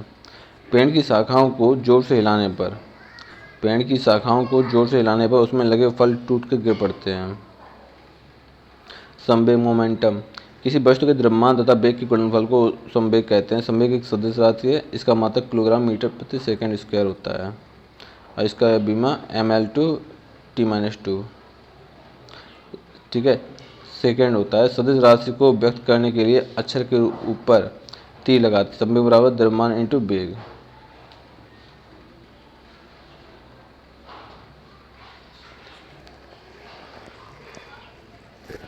यदि दो वस्तुओं का वेग समान हो तो भारी वस्तु का संवेग अधिक होगा। यदि दो वस्तुओं का वेग समान हो तो भारी वस्तु का संवेग अधिक होगा, पर दो समान भारी वस्तुओं में जिसका वेग अधिक होगा उसका संवेग अधिक होता है। गति का द्वितीय नियम, इस नियम के अनुसार किसी वस्तु के संवेग परिवर्तन की दर उस वस्तु में आरोपित असंतुलित बल के अनुकरणानुपाती होती है तथा यह उसी दिशा में होता है जिस दिशा में बल कार्य करता है। माना कि m द्रव्यमान की कोई वस्तु है, u प्रारंभिक वेग से सीधी गति से चल रही है। t समय तक एक निश्चित बल F लगाने पर उस वस्तु का वेग भी हो जाता है। इसके प्रारंभिक व अंतिम संवेग क्रमशः p1 और p2 हैं। तो p बराबर mu तथा p2 बराबर mv। समय में परिवर्तन होगा p बराबर p2 माइनस p1 p2 बराबर p1, यानी संवेग परिवर्तन की दर बराबर क्या है, p बराबर p2 माइनस p1। तो p1 है p2 है mv और माइनस p1 है mu। तो m कॉमन ले लिया तो p बराबर b minus u, m into b minus u। गति के द्वितीय नियम के अनुसार संवेग में परिवर्तन की दर या लगाया गया बल F समानुपाती p/t, F समानुपाती p/t, F समानुपाती m b minus u upon T. F समानुपाती है ma के, जहाँ a है b minus u upon T अर्थात वेग परिवर्तन की दर यानी त्वरण है। अब F बराबर kmv, एक k अनुपातिक स्थिरांक है। द्रव्यमान बल तथा त्वरण के मात्रक SI में ले जाने पर k बराबर 1 अतः बल बराबर द्रव्यमान इंटू त्वरण। k एक नियतांक है, स्थिरांक है। इनके बल होता है वो द्रव्यमान और त्वरण के गुणनफल होता है। उपयुक्त समीकरण से यदि द्रव्यमान 1 किलोग्राम और त्वरण 1 मीटर प्रति सेकंड स्क्वायर हो तो हम कह सकते हैं कि 1 न्यूटन बल वह बल होता है जो 1 किलोग्राम की वस्तु में 1 मीटर प्रति सेकंड स्क्वायर का त्वरण उत्पन्न करती है। F बराबर m into B minus U upon T. तो एफ टी बराबर इसका कैची गुणा कर दिया, जिसके ये इस तरह से है F बराबर m into B minus U upon T, कैची गुणा कर दिया तो एफ टी बराबर m into B minus U. ठीक है, अगर f 0 रख दिया जाए, ठीक है, अगर यहाँ पे f 0 कर दिया तो ये पूरा भाग 0 हो जाएगा। ठीक है, तो देखते हैं, तो किसी भी समय t पर v बराबर u होगा। जब ये 0 हो जाएगा तब ये कैची गुणा तो ये भी 0 हो जाएगा, तो आंसर आएगा b बराबर u। अर्थात वस्तु समान वेग u से चलती रहती है। यदि u शून्य है तो b भी शून्य होगा, अर्थात वस्तु विरामावस्था में रहेगी। गति के द्वितीय नियम के अनुप्रयोग, क्रिकेट के खेल में क्षेत्र रक्षक जब तेजी से आती गेंद को कैच करता है तो अपने हाथों को गेंद के वेग के दिशा में पीछे की ओर करते हुए गेंद पकड़ता है। गाड़ियों में लगने वाले झटकों से बचने के लिए स्प्रिंग तथा शॉक एब्जॉर्बर लगाए जाते हैं। गाड़ियों से लगने वाले झटकों से बचने के लिए स्प्रिंग और शॉक एब्जॉर्बर लगाए जाते हैं। यदि हल्की और भारी दो गेंदें एक समान वेग से गतिशील हैं तो हल्की गेंद को कैच करना आसान होता है। गति का तृतीय नियम देखते हैं, क्रिया प्रतिक्रिया नियम। गति का तृतीय नियम, एक वस्तु क्रिया रूप में दूसरी वस्तु पर जितना बल लगाती है, दूसरी वस्तु भी उतनी ही बल विपरीत दिशा में प्रतिक्रिया रूप में लगाती है। अर्थात प्रत्येक क्रिया के बराबर प्रतिक्रिया बराबर तथा विपरीत दिशा में प्रतिक्रिया होती है। यदि रहे कि क्रिया प्रतिक्रिया एक युग्म के रूप में अलग अलग वस्तुओं पर कार्य करते हैं, न कि एक ही वस्तु पर। उदाहरण के लिए, बंदूक से जब गोली छोड़ी जाती है तो हमें पीछे की ओर झटका लगता है। इसका कारण है कि जितने बल से गोली आगे जाती है उतने ही बल वह प्रतिक्रिया स्वरूप बंदूक पर लगाता है। रॉकेट गति उससे निकलने वाली तीव्र गैसीय निकास की प्रतिक्रिया होती है। रॉकेट की गति उससे निकलने वाले तीव्र गैसीय निकास की प्रतिक्रिया होती है। नाव को जल में चलाने के लिए चप्पू से जल को पीछे की ओर धकेला जाता है, तब नाव आगे बढ़ती है। हम अपने भार को जो अनुभव करते हैं वह भी प्रतिक्रिया बल का उदाहरण है। संवेग संरक्षण का सिद्धांत, law of conservation of momentum. Newton गति के द्वितीय और तृतीय नियम, दोनों नियमों को सम्मिलित प्रभाव से संवेग संरक्षण के नियम की प्राप्ति होती है। इसके अनुसार यदि कण के किसी समूह या निकाय पर बाह्य बल न लग रहा हो तो उस निकाय को कुल संवेग नियत रहता है। संवेग संरक्षण के नियम के उदाहरण देखते हैं। रॉकेट प्रणोदन, रॉकेट का उड़ना क्रिया प्रतिक्रिया नियम एवं संवेग संरक्षण के सिद्धांत पर आधारित होता है। रॉकेट का ईंधन जब चलता है तो तीव्र गति से गैसीय निकास होता है,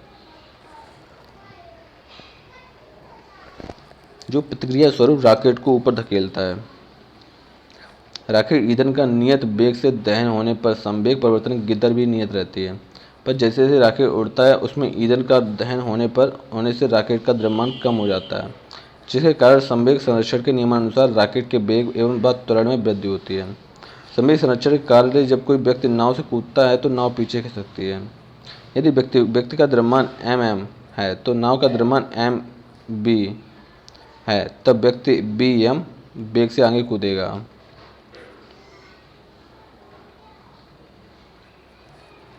संवेग संरक्षण के सिद्धांत देखते हैं। संवेग संरक्षण का सिद्धांत, नाव का संवेग pv, व्यक्ति का संवेग pm, तो mb pv बराबर mm bm। नाव के पीछे खिसकने की चाल बराबर bv बराबर mm into bm upon mb। अवकेंद्री बल यानी कि सेंट्रिपिटल फोर्स। न्यूटन के द्वितीय नियमानुसार त्वरण सदैव किसी बल का ही परिणाम होता है तथा इस बल की दिशा वही होती है जो त्वरण की होती है। हम जानते हैं कि वृत्तीय पथ पर गति करते कण पर एक अविकेंद्रित त्वरण कार्य करता है, अतः हम कह सकते हैं कि वृत्तीय पथ पर गति करने वाले कण पर एक बल कार्य करता है जिसकी दिशा सदैव वृत्त की ओर बहती है। इसी बल को अविकेंद्र बल कहा जाता है। वृत्तीय पथ पर गतिमान कण का अविकेंद्र त्वरण ए बराबर एक्सीलरेशन यानी त्वरण बराबर बी स्क्वायर अपॉन आर। ठीक है, वृत्तीय पथ पर गतिमान कण का अवकेंद्र त्वरण होता है ए बराबर V square upon R. V होता है वृत्तीय पथ पर घूमते हुए कण का वेग, आर होता है वृत्तीय पथ की त्रिज्या, एम होता है घूमते कण का द्रव्यमान। न्यूटन के द्वितीय नियम अनुसार है ए बराबर एम है M B square upon R.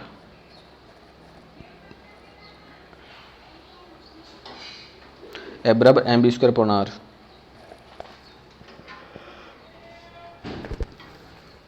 अब केंद्र बल के उदाहरण देखते हैं। जब कोई कार सड़क के मोड़ पर मुड़ती है तो उसे मुड़ने के लिए आवश्यक अवकेंद्र बल टायरों तथा सड़क के बीच लगने वाले घर्षण बल से प्राप्त होता है। ग्रहों को सूर्य के परिक्रमण के लिए एवं उपग्रहों को ग्रहों के परिक्रमण के लिए आवश्यक अवकेंद्र बल गुरुत्वाकर्षण बल से प्राप्त होता है। किसी परमाणु के नाभिक के चारों ओर वृत्तीय कक्षाओं में इलेक्ट्रॉन को घूमने के लिए आवश्यक अपकेंद्र बल विद्युत आकर्षण बल से प्राप्त होता है। जब किसी पत्थर के टुकड़े को डोरी से बांधकर वृत्ताकार पथ पर घुमाया जाता है तो डोरी को अंदर की ओर खींचे रहना पड़ता है, अर्थात डोरी पर अंदर की ओर एक बल लगाना पड़ता है। यह डोरी पर उत्पन्न तनाव होता है। अतः डोरी के तनाव द्वारा गेंद पर अवकेंद्र बल लगाया जाता है। यदि डोरी को छोड़ दिया जाए तो डोरी का तनाव समाप्त हो जाता है। ठीक है, डोरी का तनाव समाप्त हो जाता है और आवश्यक अपकेंद्र बल न मिल पाने के कारण पत्थर का टुकड़ा सरल रेखा में गति करने लगता है। आकाश में उड़ता हुआ हवाई जहाज जब क्षैतिज वृत्ताकार पथ में मुड़ता है तो कुछ तिरछा होकर आवश्यक अपकेंद्र बल प्राप्त कर लेता है। अपकेंद्र बल, सेंट्रिफ्यूगल फोर्स। अपकेंद्र बल, अभी तक पढ़ रहे थे अवकेंद्र बल, अब पढ़ेंगे हम अपकेंद्र बल। न्यूटन के तृतीय नियमानुसार अपकेंद्र बल की प्रतिक्रिया स्वरूप एक बल इसकी विपरीत दिशा में अर्थात केंद्र से बाहर की ओर लगता है। इसी प्रतिक्रिया बल को अपकेंद्र बल कहते हैं। अपकेंद्र बल एक प्रकार का छद्म बल या जड़त्वीय बल होता है। अपकेंद्र बल के उदाहरण देखते हैं। यदि कोई व्यक्ति किसी वस्तु हुई यदि कोई व्यक्ति किसी घूमती हुई वस्तु पर स्थित हो, जैसा कि चक्री झूला, तो वह बाहर की ओर एक बल अनुभव करेगा ही, और यदि वह झूले को हाथ से ना पकड़े तो बाहर की ओर गिर सकता है। एक तीक्ष्ण वृत्ताकार पथ पर तीव्र गति से जाता है। एक तीक्ष्ण वृत्ताकार पथ पर तीव्र गति से जाता हुआ 4 पहिए वाला वाहन यदि वांछित चाल के सापेक्ष तेज गति से चल रहा हो तो वह मोड़ पर बाहर की ओर पलट सकता है। ठीक है, अतः कोई गाड़ी वांछित चाल से कम चाल से चल रही हो तो वह मोड़ पर बाहर की ओर फिसलने लगती है, परंतु तब घर्षण बल भीतर की ओर लगकर आवश्यक अभिकेंद्र बल प्रदान कर देता है। दूध से मक्खन निकालने की मशीन एवं वॉशिंग मशीन आदि अपकेंद्र बल के सिद्धांत पर कार्य करती हैं। तो अपकेंद्र बल के सिद्धांत पर कौन कार्य करते हैं? दूध से मक्खन निकालने वाली मशीन और वॉशिंग मशीन। भिन्न भिन्न द्रव्यमानों के कणों को पृथक करने के यंत्र को अपकेंद्रित कहते हैं। भिन्न द्रव्यमानों के कणों को पृथक करने के यंत्र को अपकेंद्रित कहते हैं। वॉशिंग मशीन और दूध से मक्खन निकालने की मशीन वास्तव में इसी पर परिवर्धित रूप है। बल आघूर्ण देखते हैं। जब किसी पिंड को कोई बाह्य बल किसी अक्ष के प्रति घुमाने का प्रयास करता है, तो बल की इस प्रकृति को बल आघूर्ण कहते हैं। किसी अक्ष के प्रति एक बल का बल आघूर्ण उस बल के परिमाण एवं अक्ष से बल की क्रिया रेखा की लंबवत दूरी के गुणनफल के बराबर होती है। किसी अक्ष के प्रति एक बल का बल आघूर्ण उस बल के परिमाण एवं अक्ष से बल की क्रिया रेखा की लंबवत दूरी के गुणनफल के बराबर होता है। बल आघूर्ण, तो बल आघूर्ण बराबर F इंटू एल। बल आघूर्ण की विमा होती है ml2 t-2। क्वेश्चन ऐसा पूछा जाता है बल आघूर्ण की विमा क्या होती है? तो ml2 t-2। बल आघूर्ण का फार्मूला क्या है? कि F इंटू एल। बल आघूर्ण को आयोटा ग्रीक अक्षर बल आघूर्ण को टाउ से प्रदर्शित किया जाता है तथा इसका मात्रा न्यूटन इंटू मीटर होता है। बल आघूर्ण बराबर बल इंटू बल की अक्ष में बल और अक्ष की दूरी। बल आघूर्ण बल इंटू बल और अक्ष की दूरी बराबर न्यूटन इंटू मीटर। अतः स्पष्ट है कि यदि किसी बल को अक्ष से अधिक दूरी पर लगाया जाए तो बल आघूर्ण अधिक होगा। यदि अक्ष से दूरी शून्य हो तथा बल की क्रिया रेखा पिंड के द्रव्यमान केंद्र से गुजरे तो बल आघूर्ण शून्य होता है। इस दशा में पिंड को घुमाया नहीं जा सकता, चाहे उस पर कितना भी बल क्यों न लगा दिया जाए। बल आघूर्ण तभी घूम सकता है, ठीक है, कोई पिंड तभी घूम सकता है जब वो दूरी में होगा।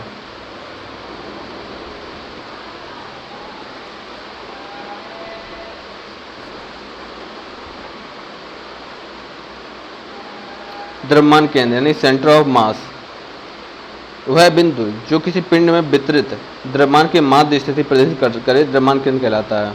वह बिंदु जो किसी पिंड में वितरित द्रव्यमान की माध्य स्थिति प्रदर्शित करे द्रव्यमान कहलाता है। किसी वस्तु का समस्त द्रव्यमान उसके द्रव्यमान केंद्र पर स्थित माना जा सकता है। बल आघूर्ण का उदाहरण अनुप्रयोग देखते हैं। स्क्रू ड्राइवर द्वारा पेंच को आसानी से घुमा देना बल आघूर्ण का ही उदाहरण है। रिंच द्वारा नट बोल्ट को आसानी से घुमाया जा सकता है। हैंड पंप के हत्थे को लंबा रखना, इससे हैंड पंप चलाने में आसानी होती है। बल युग्म कपल, दो बराबर तथा विपरीत समानांतर बल जिनकी क्रियाएं रेखाएं भिन्न होती हैं किसी वस्तु पर लगाए जाएं तो वे उस वस्तु को घुमाने का प्रयत्न करते हैं। इस प्रकार के बलों के जोड़ों को बल युग्म कहते हैं। इन दो बलों की क्रिया रेखा की लंबवत दूरी को बल युग्म की भुजा कहते हैं। बल आघूर्ण देखते हैं। बल युग्म के किसी एक बल तथा बल युग्म की भुजा के गुणनफल को बल युग्म का आघूर्ण कहते हैं। बस अथवा कार के स्टीयरिंग को घुमाने में आरोपित बल युग्म के उदाहरण हैं। जड़त्व आघूर्ण, मोमेंटम ऑफ इनर्शिया, पिंड का वह गुण जिसके कारण वह किसी अक्ष के प्रति घूर्णन में किया जाने वाले परिवर्तन का विरोध करता है। पिंड का वह गुण जिसके कारण वह किसी अक्ष के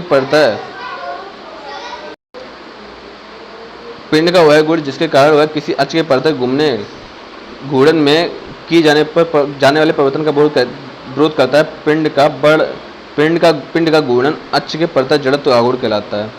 जिस प्रकार रेखीय गति में द्रव्यमान की भूमिका होती है उसी प्रकार घूर्णन गति में जड़त्व आघूर्ण की भूमिका होती है। जब कोई वस्तु किसी निश्चित अक्ष के सापेक्ष घूर्णन करती है तो तब वस्तु के प्रत्येक पिंड के द्रव्यमान तथा अक्ष से बिंदु की दूरी वर्ग के गुणनफल का योग उस वस्तु के अक्ष के सापेक्ष जड़त्व आघूर्ण कहलाता है। अतः जड़त्व आघूर्ण बराबर, ठीक है, द्रव्यमान इंटू अक्ष की दूरी का स्क्वायर। अतः किसी पिंड का जड़त्व आघूर्ण उसके आकार, प्रकार एवं उसके अंदर द्रव्यमान के वितरण की प्रकृति पर निर्भर करता है। किसी पिंड का जड़त्व आघूर्ण उसके आकार, प्रकार एवं उसके अंदर द्रव्यमान के वितरण की प्रकृति पर निर्भर करता है। जड़त्व आघूर्ण का अनुप्रयोग देखते हैं। रस्सी पर करतब दिखाने वाला नट रस्सी पर संतुलन बनाए रखने के लिए एक लंबी लाठी का प्रयोग करता है। इसके कारण लाठी सहित उसका जड़त्व आघूर्ण बहुत अधिक हो जाता है और वह चलते समय उत्पन्न थोड़े थोड़े असंतुलित बलों को आसानी से संतुलित कर लेता है। रस्सी पर करतब दिखाने वाला नट है जो रस्सी पर संतुलन बनाए रखने के लिए एक लंबी लाठी का प्रयोग करता है। इसके कारण लाठी सहित उसका जड़त्व आघूर्ण बहुत अधिक हो जाता है और वह चलते समय उत्पन्न थोड़े थोड़े असंतुलन बलों को आसानी से संतुलित कर लेता है लाठी की वजह से। कोणीय संवेग, एंगुलर मोमेंटम। संवेग के आघूर्ण को कोणीय संवेग कहा जाता है। संवेग के आघूर्ण को कोणीय संवेग कहा जाता है। प्रायः इसे जे से प्रदर्शित किया जाता है। संवेग के आघूर्ण को कोणीय संवेग कहा जाता है। कोणीय संवेग बराबर दूरी इंटू संवेग। तो कोणीय संवेग को जे बराबर आर इंटू एम बी। अब संवेग का मात्रक होता है एम बी और दूरी का आर, ठीक है। तो जे बराबर आर इंटू एम बी, तो जे बराबर एम बी आर। कोणीय संवेग संरक्षण नियम देखते हैं। Law of conservation of angular momentum. किसी बिंदु के सापेक्ष घूर्णन करते समय पिंड का कोणीय संवेग नियत रहता है। किसी पिंड के सापेक्ष घूर्णन करते समय पिंड का कोणीय संवेग नियत रहता है। जे बराबर एम वी आर अर्थात नियतांक, ठीक है। अब आते हैं वी आर, ठीक है। जैसे कि इसको इस तरह से किया है, बी जे है एम वी आर, ठीक है। बी को तो फिर जे और आर को इस साइड ले आया, बी को अलग कर दिया, तो J upon M into R बराबर बी, ठीक है। तो आर को भी वहीं रखा, जे बराबर जे अपॉन एम बराबर वी आर, ठीक है। यहाँ पिंड का द्रव्यमान स्थिर है, यहाँ पिंड का द्रव्यमान स्थिर है, तो ये हो जाएगा बी समानुपाती 1/r।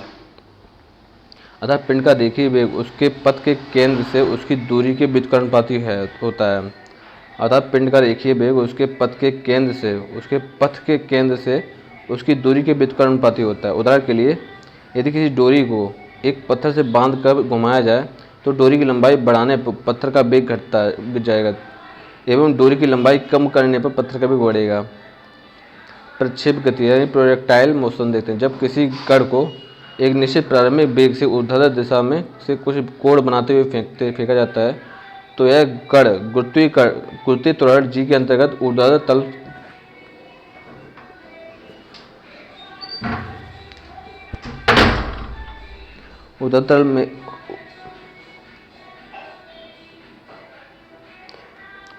तल में एक वक्र पथ पर गति करता है, तो इस गति को प्रक्षेप गति तथा कण के पथ को प्रक्षेप पथ कहा जाता है।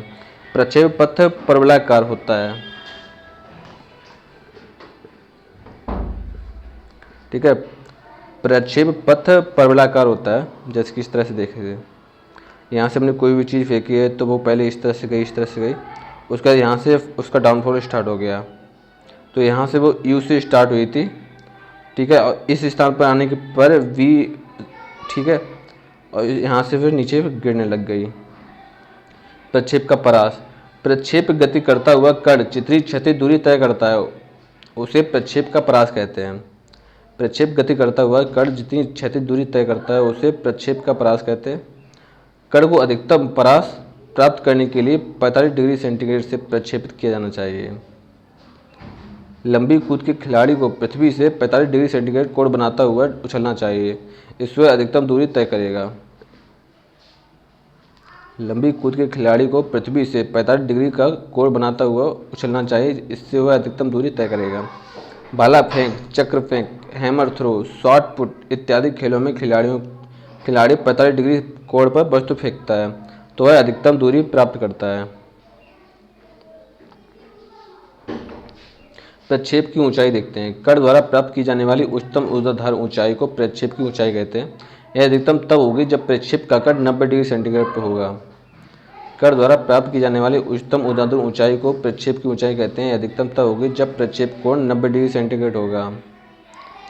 ऊंची कूद के खिलाड़ी को अपने को ऊर्ध्वाधर 90 डिग्री सेंटीग्रेड रखकर कूदने पर अधिकतम ऊंचाई प्राप्त की जा सकती है। ऊंची कूद के खिलाड़ी को अपने को ऊर्ध्वाधर 90 डिग्री सेंटीग्रेड रखकर मतलब 90 डिग्री रखकर कूदने पर अधिकतम ऊंचाई प्राप्त कर सकता है। एक समान वेग से चल रही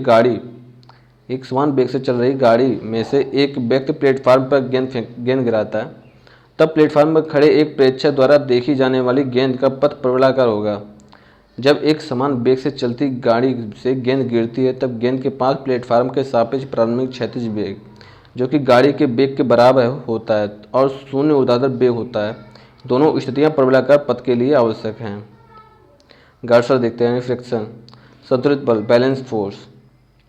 यदि किसी पिंड पर कई बल कार्य कर रहे हों तथा सभी बल परिमाण में एक दूसरे के समान किंतु विपरीत दिशा में इस प्रकार लगे हों कि उनका परिणामी बल शून्य हो, तो पिंड पर लगने वाला बल संतुलित बल कहलाता है। यदि किसी पिंड पर कोई बल कार्य कर रहा है और सभी बल परिमाण में एक दूसरे के समान किंतु विपरीत दिशा में इस प्रकार लगे हैं कि उनका परिणामी बल शून्य हो, तो पृथ्वी पर लगने वाला बल संतुलित बल कहलाता है। संतुलित बलों के कारण पिंड में कोई गति नहीं होती है। असंतुलित बल देखते हैं, अनबैलेंस्ड फोर्स। यदि किसी पिंड पर लगने वाले बल या कई बलों का परिणामी बल इस प्रकार कार्य करे कि पिंड बल की दिशा में गति करने लगे, तो इस प्रकार के बलों का असंतुलित बल कहते हैं। घर्षण बल, फ्रिक्शन फोर्स देखते हैं। वह बल जो वस्तुओं के संपर्क तल पर कार्य करता है तथा सापेक्ष गति का विरोध करता है, घर्षण बल कहलाता है। वह बल जो वस्तुओं के संपर्क तल पर कार्य करता है और सापेक्ष गति का विरोध करता है, घर्षण बल कहलाता है। क्षैतिज तल पर रखी वस्तु को यदि बल लगाकर गति दे दी जाए तो थोड़े समय बाद वस्तु विरामावस्था में आ जाती है, क्योंकि घर्षण बल गति का विरोध करते हुए तब तक कार्य करता है जब तक कि वस्तु विरामावस्था में बल संतुलन को ना प्राप्त कर ले। घर्षण बल की दिशा सदैव वस्तु की गति के विपरीत होती है। घर्षण बल मुख्यतः दो प्रकार के होते हैं, स्थैतिक घर्षण और गतिक घर्षण। ठीक है, स्थैतिक घर्षण बल देखते हैं। किसी सतह पर स्थिर अवस्था में रखी वस्तु अथवा यदि किसी सतह पर स्थिर वस्तु पर रखी वस्तु तथा उस सतह के बीच लगने वाला घर्षण बल स्थैतिक घर्षण बल कहलाता है। जब तक वस्तु गति अवस्था में नहीं आती तब तक स्थैतिक घर्षण बल कार्यरत रहता है। जब बाह्य बल के बराबर रहता है, जो बाह्य बल के बराबर रहता है और उसे संतुलित कराता है। जैसे जैसे बाह्य बल बढ़ता है वैसे वैसे स्थैतिक घर्षण बल भी बढ़ता है। सीमांत घर्षण बल देखते हैं। Limiting fraction force. किसी स्थिर वस्तु को गतिशील बनाने के लिए जैसे जैसे आरोपित बल का मान बढ़ाते हैं स्थैतिक घर्षण बल का मान बढ़ता जाता है, परंतु एक निश्चित सीमा के बाद स्थैतिक घर्षण बल का मान और नहीं बढ़ सकता है। इस समय वस्तु की गति करने वाली होती है। इस समय वस्तु गति करने ही वाली है। स्थैतिक घर्षण बल के इस अधिकतम मान को सीमांत घर्षण बल कहते हैं। फिर से देख लो, किसी स्थिर वस्तु को गतिशील बनाने के लिए जैसे जैसे आरोपित बल का मान बढ़ाते हैं स्थैतिक घर्षण बल का मान बढ़ता है, परंतु एक निश्चित सीमा के बाद स्थैतिक घर्षण का मान और नहीं बढ़ पाता है। इस समय वस्तु गति करने लगती है। स्थैतिक घर्षण बल के इस अधिकतम मान को सीमांत घर्षण बल कहते हैं, कि मतलब एक ऐसी स्थिति जहाँ पर स्थैतिक मान शून्य हो जाए, मतलब और ना बढ़ पाए, वो वस्तु गति करने की अवस्था में पहुँच जाए। उपर्युक्त व्याख्या में हम कह सकते हैं कि सीमांत घर्षण बल गति प्रारंभ करने के लिए न्यूनतम बल के बराबर होता है। गतिक घर्षण बल यानी डायनामिक फ्रिक्शन फोर्स। गतिमान वस्तु एवं संपर्क सतह के बीच लगने वाले घर्षण बल को गतिक घर्षण बल कहते हैं। गतिक घर्षण बल का मान सीमांत घर्षण बल के मान से कम होता है। यदि किसी वस्तु को विरामावस्था से गतिशील अवस्था में लाने वाले बल का नाम F1 है और वस्तु की गतिशील बनाए रखने हेतु आवश्यक बल का मान F2 है, तो F2 छोटा होता है F1 से। सर्फी घर्षण बल देखते हैं। Sliding friction force. यदि कोई वस्तु किसी दूसरी वस्तु की सतह पर फिसल यानी स्लाइड रही हो तो सतहों के बीच लगने वाला घर्षण बल को सर्पी घर्षण बल कहते हैं। यदि कोई वस्तु किसी दूसरी वस्तु की सतह पर फिसल रही हो तो सतहों के बीच लगने वाले घर्षण बल को सर्पी घर्षण बल कहते हैं। लोटनी घर्षण बल देखते हैं। लोटनी घर्षण बल। जब एक वस्तु दूसरी वस्तु की सतह पर लुढ़कती है तो दोनों वस्तुओं के संपर्क सतह पर लगने वाले घर्षण बल को लोटनी घर्षण बल कहते हैं। लोटनी घर्षण बल का मान सबसे कम और स्थैतिक घर्षण बल का मान सबसे अधिक होता है। घर्षण कोण, एंगल ऑफ फ्रैक्शन, सीमांत घर्षण तथा अभिलंब प्रतिक्रिया के परिणामी बल द्वारा संपर्क तल पर अभिलंब के साथ बनाए गए कोण को घर्षण कोण कहते हैं। विराम कोण, एंगल ऑफ रिपोज, आनत तल का क्षैतिज दिशा के साथ वह अधिकतम झुकाव कोण जिस पर वस्तु आनत तल पर ठीक संतुलन की अवस्था में बनी रहती है विराम कोण कहलाता है। घर्षण बल को गुण, घर्षण बल संपर्क सतहों की प्रकृति पर निर्भर करता है। सतह चिकनी होने पर घर्षण बल कम होता है, सतह खुरदरी होने पर घर्षण बल ज़्यादा होता है। ठोस वस्तुओं के मध्य घर्षण सर्वाधिक जबकि द्रव ठोस सतह के मध्य उससे कम और वायु ठोस के बीच घर्षण सबसे कम होता है।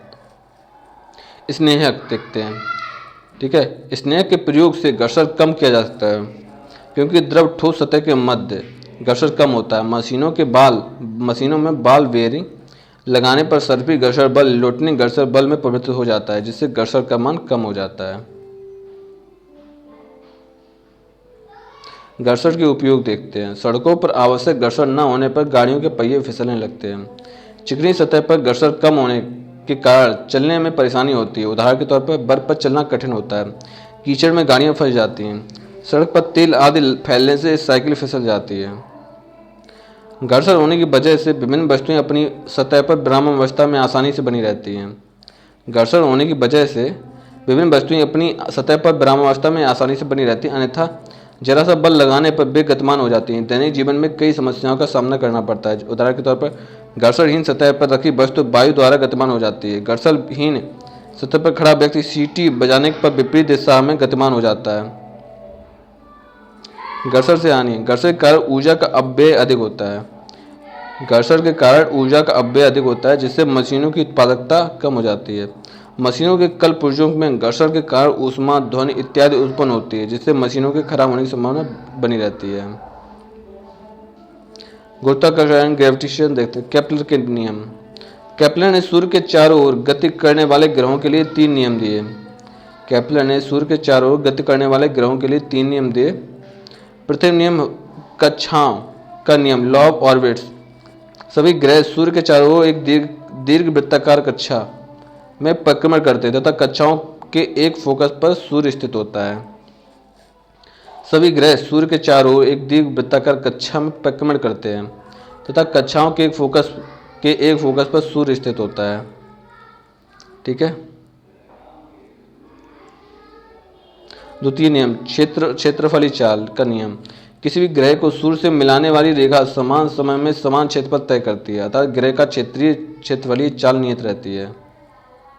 केपलर का द्वितीय नियम कोणीय संवेग संरक्षण नियम पर आधारित है। केपलर का द्वितीय नियम कोणीय संवेग संरक्षण नियम पर आधारित है। तृतीय नियम देखते हैं, परिक्रमण कालों का नियम, किसी भी ग्रह का सूर्य के चारों परिक्रमण काल का वर्ग ग्रह के दीर्घ वृत्ताकार कक्षा के अर्धवृत्त के तृतीय घात के समानुपाती होती है। t² समानुपाती है r³ के।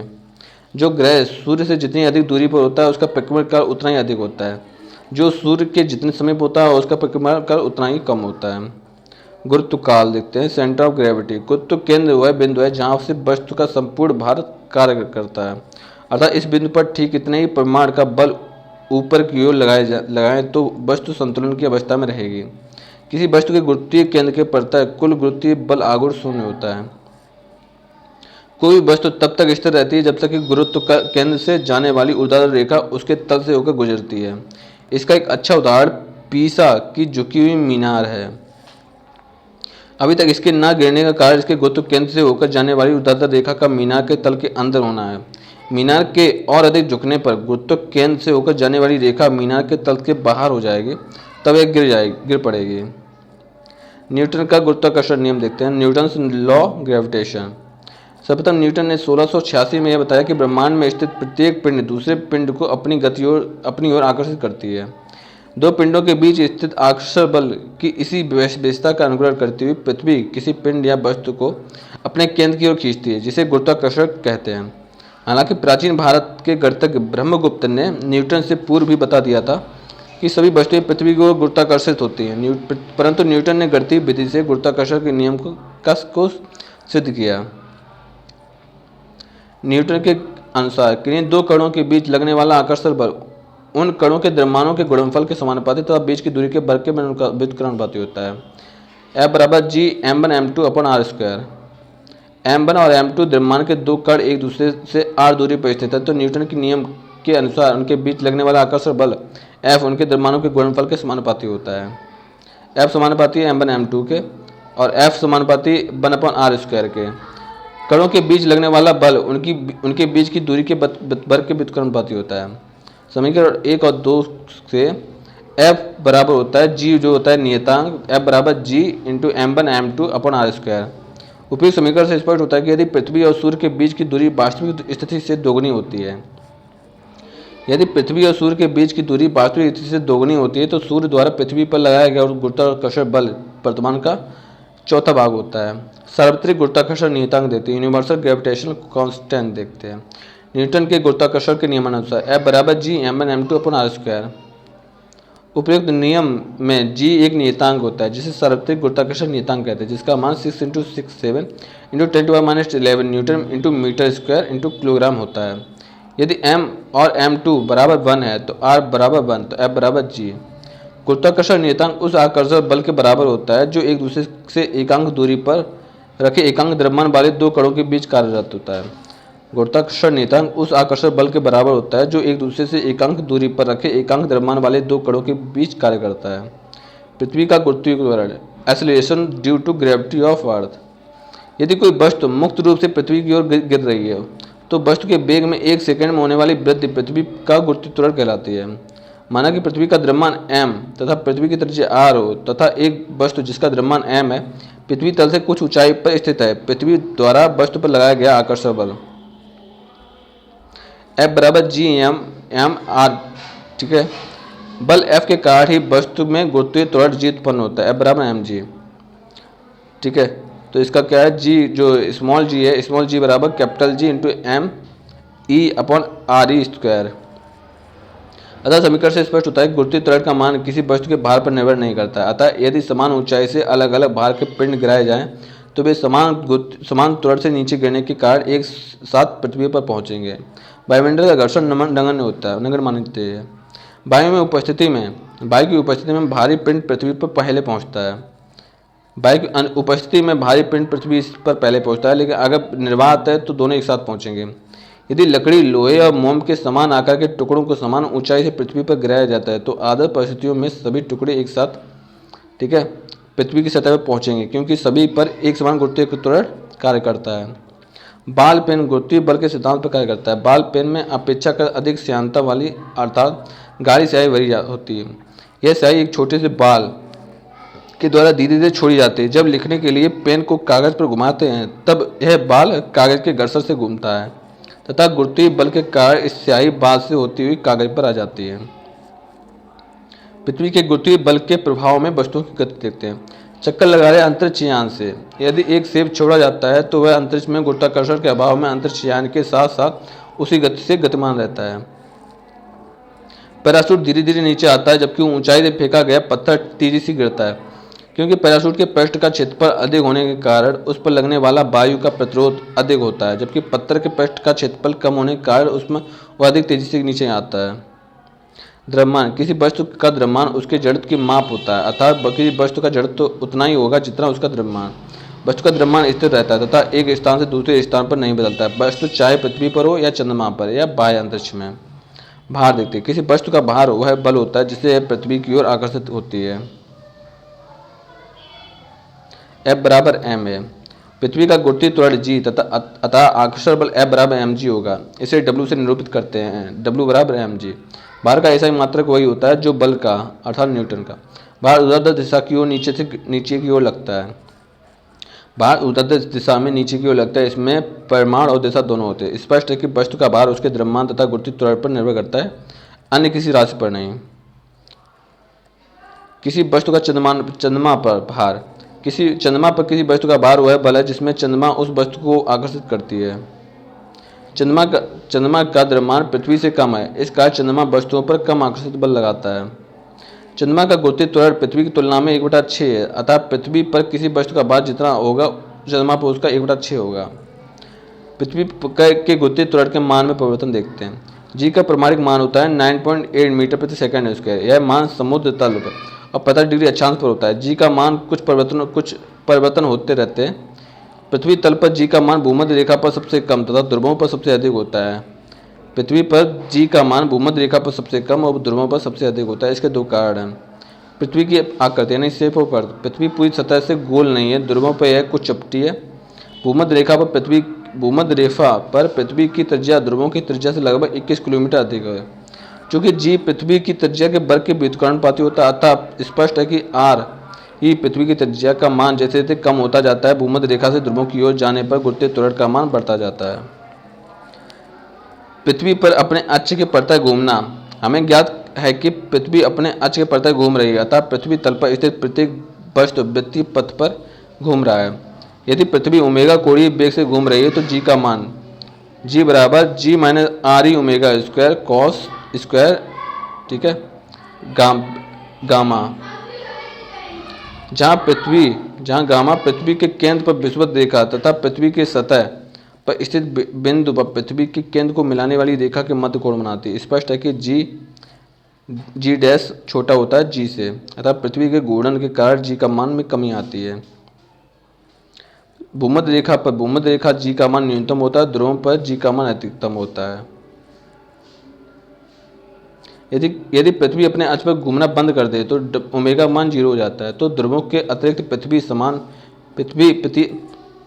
यदि पृथ्वी अपने अक्ष पर घूमना बंद कर दे तो दे ओमेगा बराबर 0, तो ध्रुवों के अतिरिक्त प्रत्येक स्थान पर जी का मान में वृद्धि हो जाएगी और यह वृद्धि विषुवत रेखा का सर्वाधिक और ध्रुवों की ओर कम होती रह जाएगी। यदि पृथ्वी अपने अक्ष के प्रत्यय और तेजी से घूमना प्रारंभ कर दे तो पृथ्वी का कोणीय मान वेग बढ़ जाएगा और जी का मान घट जाएगा। यदि पृथ्वी वर्तमान में 17 गुनी अधिक तेजी से घूमने लग जाए अधिक तेजी से घूमने लग जाए तो भूमध्य रेखा पर रखी वस्तु का भार शून्य प्रतीत होता है। पृथ्वी तल से ऊपर जाने पर जी का मान घटता है। माना m द्रव्यमान के पिंड को पृथ्वी से h ऊंचाई पर उठाया जाता है, तो पृथ्वी का द्रव्यमान m e और त्रिज्या r e है, तो h ऊंचाई पर गुरुत्वीय त्वरण g का मान g से कम होता है, g डैश का मान। पृथ्वी की त्रिज्या के बराबर लगभग 6400 किलोमीटर ऊंचाई पर स्थित किसी पिंड के लिए जी का मान पृथ्वी के तल पर जी के मान का 1/4 होता है। पृथ्वी तल से नीचे जाने पर जी का मान घटता है। माना m द्रव्यमान का एक पिंड है, तल से h दूरी नीचे की ओर स्थित है। पृथ्वी के केंद्र O से यह दूरी r e माइनस h होगी। यहाँ पर गुरुत्वीय त्वरण का मान पृथ्वी तल पर g के मान से कम होता है।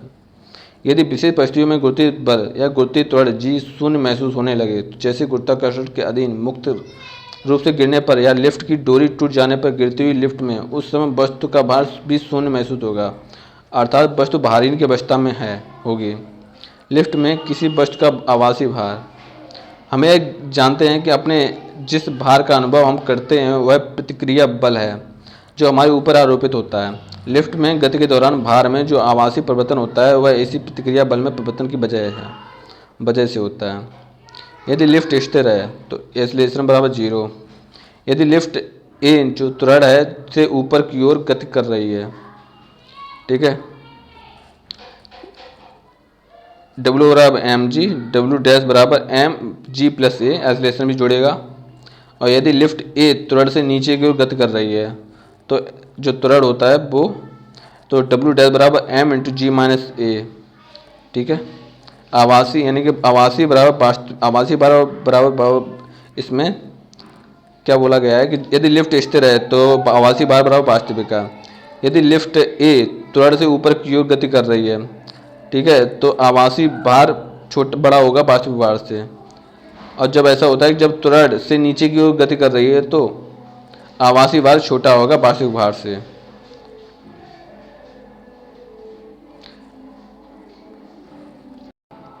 यदि लिफ्ट ए